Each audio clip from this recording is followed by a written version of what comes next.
Abogados. ¿Qué caso aún te persigue años después?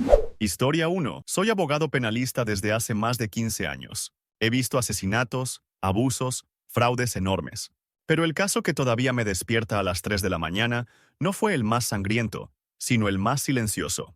Defendí a un hombre acusado de haber empujado a su esposa por las escaleras. No había testigos, no había cámaras, solo un cuerpo y una caída. Todo apuntaba a un accidente doméstico mal explicado. Él lloraba, se mostraba devastado, sabía exactamente cuándo romperse frente al jurado. Ganamos. Absolución. Meses después, revisando archivos antiguos para otro caso, encontré una denuncia retirada, de la misma mujer, 2 años antes. Violencia doméstica, amenazas, empujones sin intención. Nada ilegal, nada usable. Legalmente, hice mi trabajo, pero nunca olvido la forma en que él me dio la mano al salir del tribunal. No agradecido, aliviado. Como alguien que había confirmado que el sistema funcionaba para él. Historia 2. Trabajé como abogada de inmigración y pensaba que nada podía sorprenderme hasta que llevé el caso de una adolescente que iba a ser deportada. Tenía 15 años. Había cruzado la frontera sola. Decía huir de una familia peligrosa. Todo estaba mal documentado. Sin pruebas físicas, sin denuncias previas, sin registros. El juez fue claro. Sin evidencias, no había asilo. Perdimos. Años después, ya en otro despacho, vi su nombre en una noticia internacional. Había sido asesinada en su país de origen por un crimen familiar. La historia mencionaba que ella había intentado escapar años atrás. Legalmente, nada hice mal. Éticamente, sigo preguntándome qué más podría haber inventado, forzado o arriesgado para salvarla. Historia 3. Era un caso civil aparentemente absurdo. Un hombre demandando a su propia madre por la herencia de una casa vieja. Todos pensaban que era codicia. Incluso yo. Durante el juicio, la madre se mostraba frágil, confundida, adorable frente al juez. El hijo parecía frío, distante, casi cruel. Perdió. La casa quedó en manos de ella. Semanas después, el hombre volvió a mi oficina solo para agradecerme el intento. Me contó, sin rencor, que esa casa era donde había sido encerrado durante años, golpeado, aislado, que la demanda no era por dinero, sino por dejar constancia escrita de algo que nadie quiso escuchar. El expediente quedó archivado. Su historia también. A veces pienso que los tribunales no buscan la verdad, solo algo que encaje. Historia 4. Defendí a una empresa acusada de despedir injustamente a una empleada embarazada. Todo parecía claro. Correos fríos, cambios de horario, presión constante. Ganamos demostrando reestructuración interna. Años después, ya fuera del caso, esa mujer me reconoció en un supermercado. No me gritó, no me insultó. Solo me dijo, no quería ganar. Solo quería que alguien dijera que no estaba loca. Nunca me había sentido tan pequeño con un traje tan caro. Historia 5. Fui abogado de oficio en mis primeros años. Me asignaron a un hombre acusado de un robo menor. Nadie quería el caso. Él era extraño, incoherente, hablaba solo. Aceptó un acuerdo rápido. Culpable. Condena corta. Caso cerrado. Años después, trabajando en otro proceso, descubrí que el verdadero autor del robo había confesado en otro estado. Nadie reabrió nada. El sistema no premia correcciones tardías. Busqué al hombre. Había muerto en la cárcel, por una pelea que ni siquiera fue suya. Todavía tengo su expediente en mi estantería. No por obligación profesional, sino como recordatorio de que casos pequeños también destruyen vidas grandes. Historia 6. Fui abogado de familia durante casi una década. Custodias, divorcios, peleas horribles. Pero el caso que más me persigue fue el de un padre que no luchó. La madre llegó con un expediente perfecto. Horarios, informes escolares, mensajes editados con cuidado. El padre, mi cliente, apenas hablaba. Solo repetía que su hija iba a estar bien con ella. Me insistía en no confrontar, en no llamar testigos. Perdimos la custodia completa. Un año después, supe por una trabajadora social que la niña había sido retirada del hogar por negligencia extrema. Desnutrición, aislamiento, abuso psicológico. El padre nunca volvió a presentarse en tribunales. Había confiado en que perder era protegerla de algo peor. Todavía no sé si fue cobardía o un sacrificio que nadie entendió. Historia 7. Defendí a un médico acusado de mala praxis. Un paciente había muerto tras una cirugía rutinaria. La familia estaba devastada. El hospital, blindado. Ganamos demostrando que el protocolo fue seguido al pie de la letra. Legalmente impecable. Años después, en una conferencia médica, escuché a un residente contar ese mismo caso como ejemplo de lo que nunca debía hacerse. No porque fuera ilegal, sino porque todos sabían que el cirujano estaba agotado, había pedido descanso y fue ignorado. La ley no castiga el cansancio, tampoco el silencio institucional. Pero cada vez que escucho la palabra protocolo, recuerdo que alguien murió cumpliéndolo. Historia 8. Era abogado corporativo cuando me tocó cerrar un acuerdo de confidencialidad tras un escándalo interno. Una joven denunció acoso por parte de un directivo. Todo se resolvió amistosamente. Ella firmó. Le pagaron. El directivo siguió ascendiendo. 5 años después, otra empresa me contrató para investigar un patrón de denuncias internas. El nombre apareció de nuevo. Mismas conductas, mismos silencios, mismos acuerdos. Legalmente todo había sido correcto. Moralmente, ayudé a comprar tiempo para un depredador. No hay cláusula que cubra eso. Historia 9. Fui defensor público y representé a un anciano acusado de fraude. Decían que había engañado a varias personas vendiendo terrenos que no le pertenecían. El hombre tenía principios de demencia. No entendía el proceso. Firmaba lo que le ponían delante. Perdió todo. Meses después, supe que los verdaderos beneficiados habían sido sus propios hijos, usando su nombre. Nadie quiso reabrir el caso. Era demasiado tarde y demasiado complejo. Murió creyendo que había arruinado su propia vida. Y el sistema estuvo perfectamente de acuerdo con eso. Historia 10. Trabajé en un caso de violación que nunca llegó a juicio. Falta de pruebas, contradicciones, tiempos mal registrados. Archivado. Años después, ya retirado de ese tipo de casos, vi al acusado en un restaurante. Estaba con su familia, riendo, normal. No sentí odio. Sentí algo peor. Certeza. No de su culpa. De que la verdad no siempre deja rastro. De que hay historias que solo existen en la mente de quien las vivió.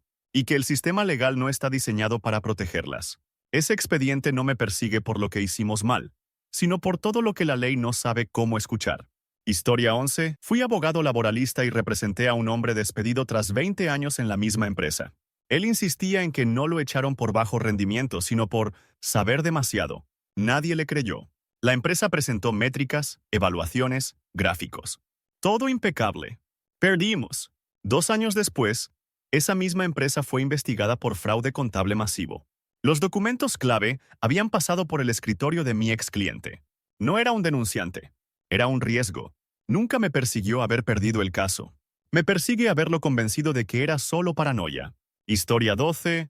Defendía a una mujer acusada de secuestrar a su propio hijo. El padre tenía la custodia legal. Ella había huido con el niño durante semanas. En el juicio, la pintaron como inestable, emocional, peligrosa. Yo mismo dudé de su versión.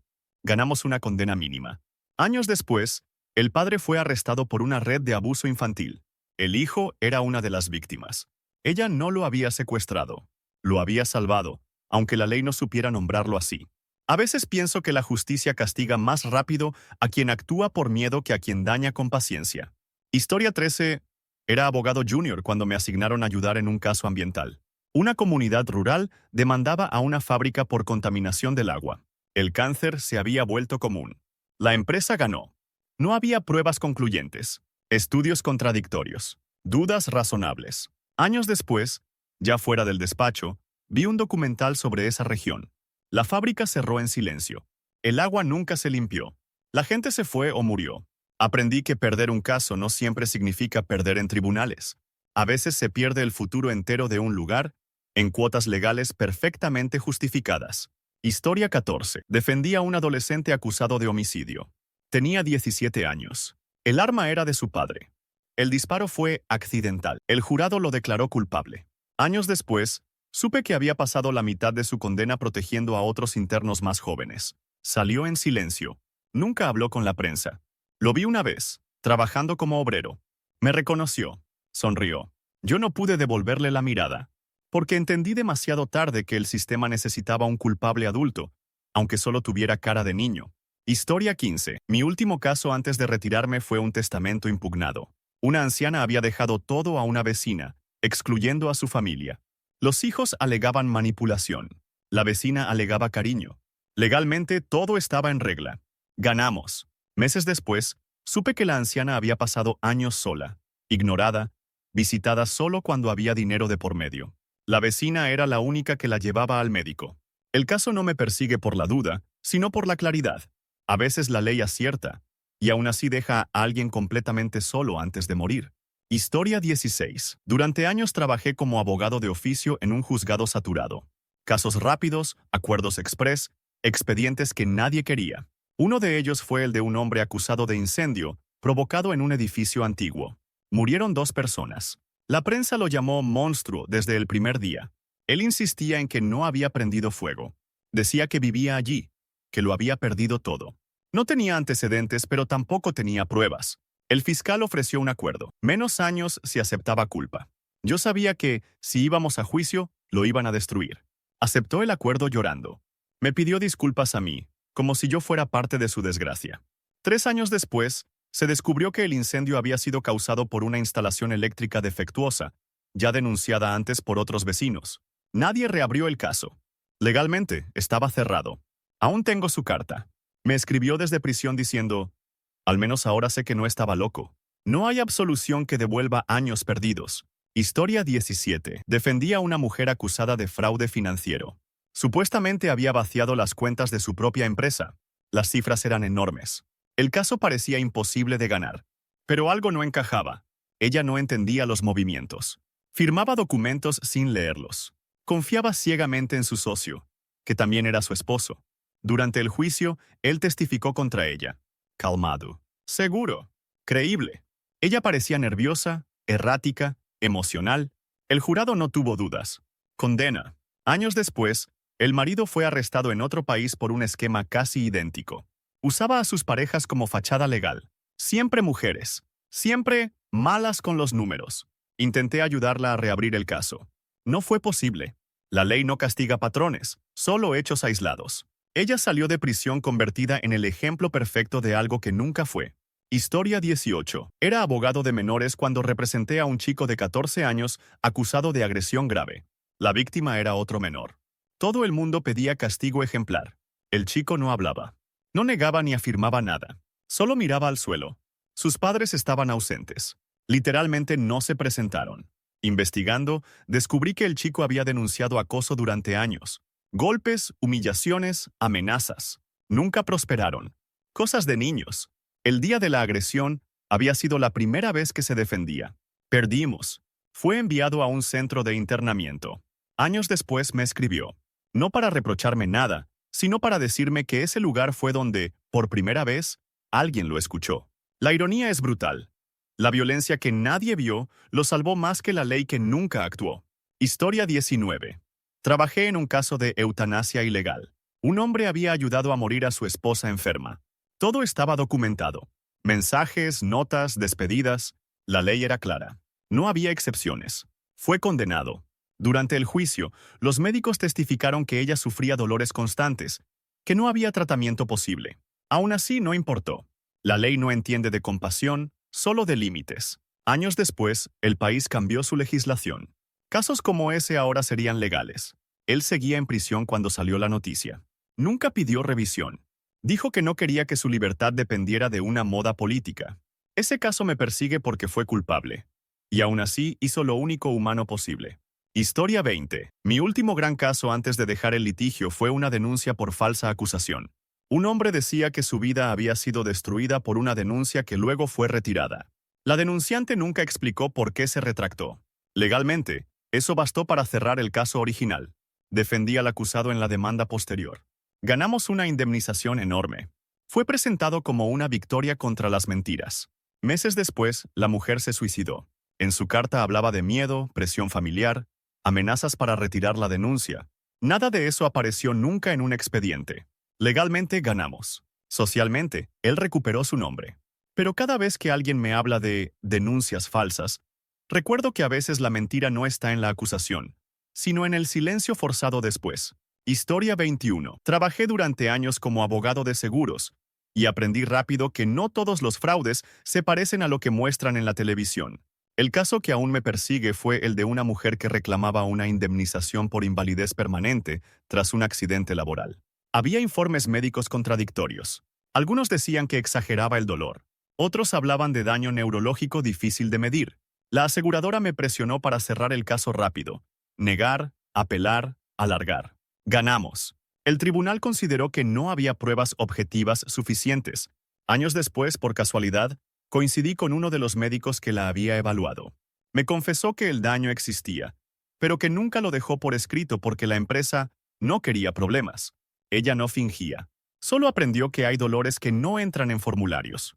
Perdió el caso, el trabajo y, según supe después, la capacidad de vivir sin ayuda. Yo gané experiencia. Nunca volví a sentir orgullo por eso. Historia 22. Defendí a un hombre acusado de estafa sentimental.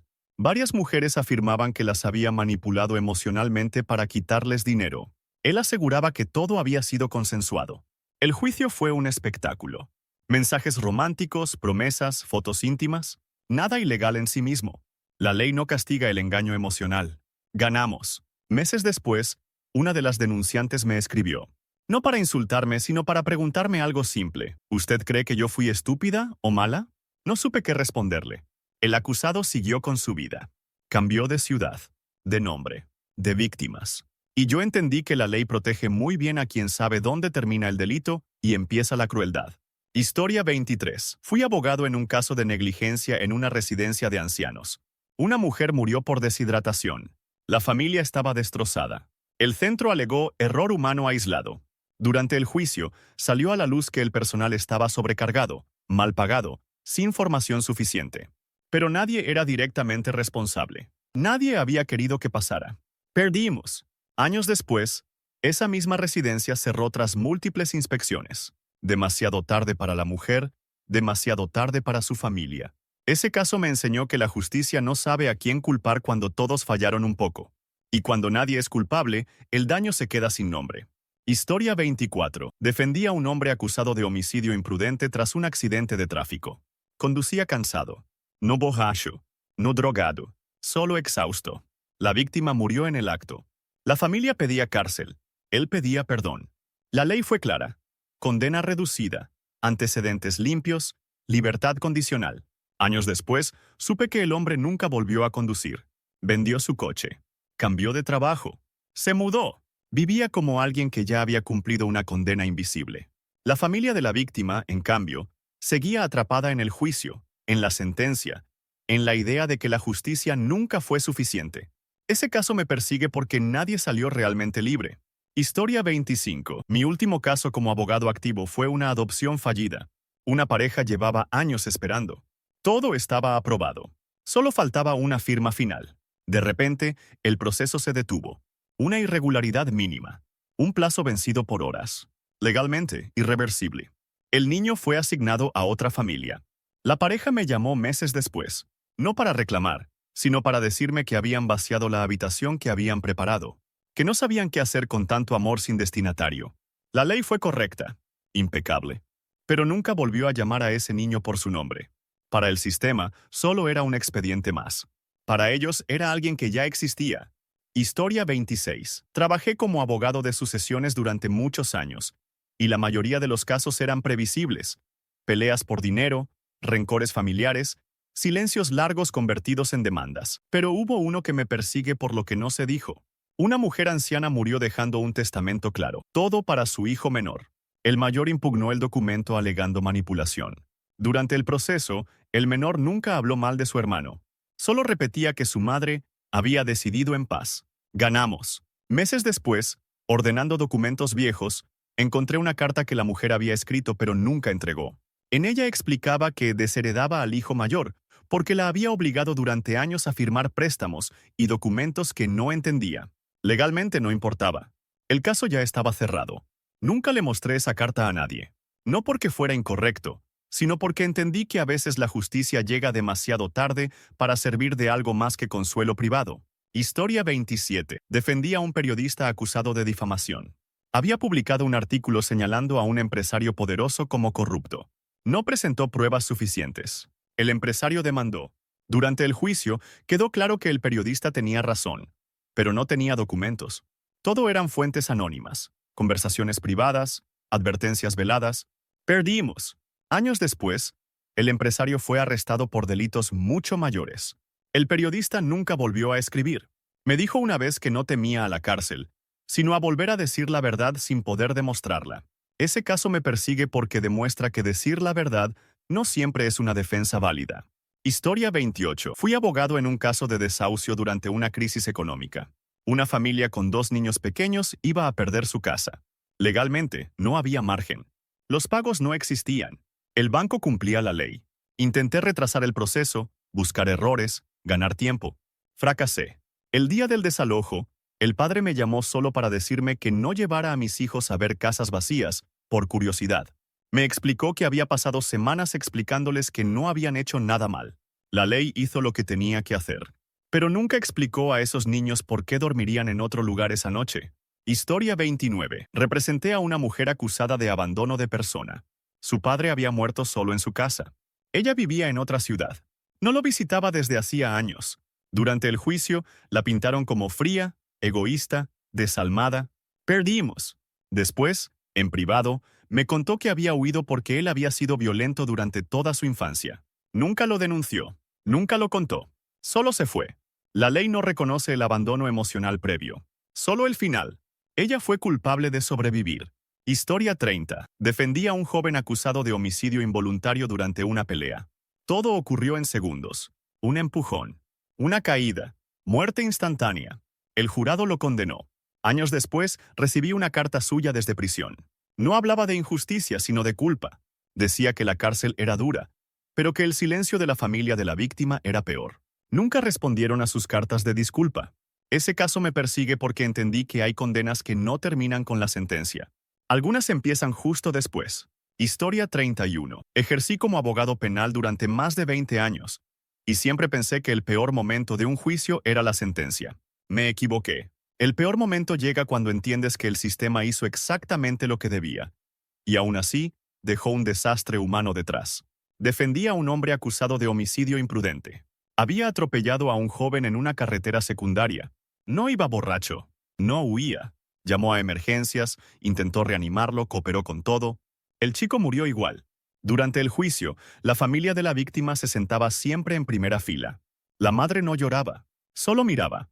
El padre no me quitaba los ojos de encima, como si yo fuera personalmente responsable de que su hijo ya no respirara.